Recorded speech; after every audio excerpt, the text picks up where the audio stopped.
여러분, 모두를 위한 어떤 약속이 있다고 할 때요.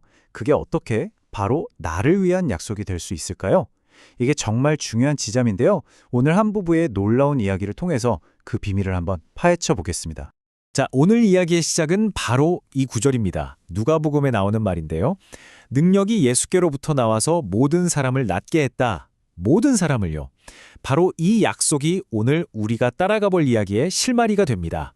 아니 근데 수천 년 전의 이야기가 지금 우리랑 무슨 상관이 있을까요? 그죠? 그런데 놀랍게도요. 텍사스에서 있었던 한 실제 이야기가 여기에 대한 답을 아주 생생하게 보여줍니다. 자, 그래서 오늘의 이야기는 라디오에서 시작됩니다. 한 편의 설교가 어떻게 믿음의 여정을 이끌었는지. 그 배경은 댈러스고요. 헤이긴이라는 목사님이 한창 연속 집회를 열고 있었을 때의 일입니다. 금요일 저녁 예배가 막 끝났을 때였어요. 그런데 한 부부가 아주 다급한 표정으로 목사님을 찾아온 겁니다. 남편이 먼저 입을 열었어요. 목사님, 저희는 목사님의 라디오 설교를 계속 들어왔습니다. 라고요. 알고 보니까 이 부부가 교회에 오게 된 건 불과 열흘 전 라디오에서 우연히 들은 한 설교 때문이었던 거죠. 그러니까 과정을 보면 이렇습니다. 남편이 운전하다가 우연히 치유에 대한 설교를 들은 거예요. 근데 거기서 나온 메시지, 모든 사람을 치유하는 것이 하나님의 뜻이다 라는 이 한마디에 완전히 사로잡힌 거죠. 그래서 바로 아내한테 얘기하고 그날부터 둘이 매일같이 라디오를 들었대요.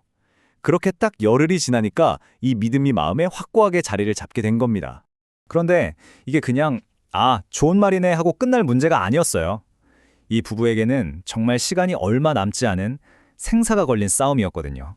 남편이 설명하는데 아내의 상태가 정말 심각했습니다. 이미 큰 수술을 2번이나 받았고요. 이제 3번째 수술을 앞두고 있는 상황이었죠. 의사들도 별로 좋은 얘기를 해주지 않았다고 합니다. 의사들이 남편에게만 조용히 따로 불러서 이야기를 했대요. 아내에게 남은 시간이 길어야 6개월이라고요. 정말 청천벽력 같은 소식이었겠죠. 그래서 이 부부가 목사님을 찾아온 겁니다. 단순히 설교를 듣는 데서 그치지 않고 이제는 행동으로 옮기기 위해서요. 목사님, 치유를 원합니다. 저희는 이제 모든 사람을 치유하는 것이 하나님의 뜻이라는 걸 믿습니다. 라고 말이죠. 자, 바로 이 지점이 오늘 이야기의 핵심입니다. 고백의 힘. 보편적인 진리, 즉 모두를 위한 약속이 어떻게 나를 위한 개인적인 현실로 바뀌게 되는지 그 결정적인 전환의 순간을 보여주는 거죠.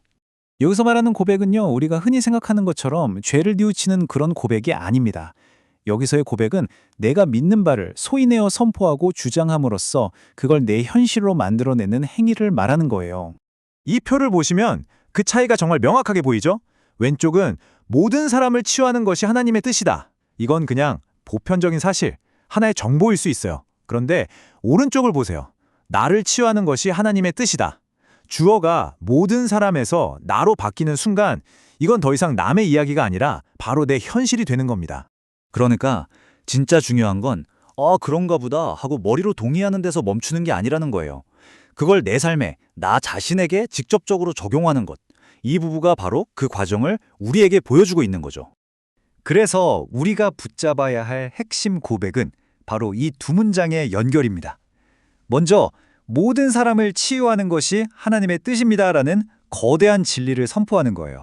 그리고 그 진리의 근거에서 그렇기 때문에 바로 나를 치유하는 것이 하나님의 뜻입니다라고 강력하게 내 것으로 만드는 거죠. 자, 이제 마지막으로 한번 생각해 볼까요? 여러분의 삶에는 어떤 믿음이 있나요?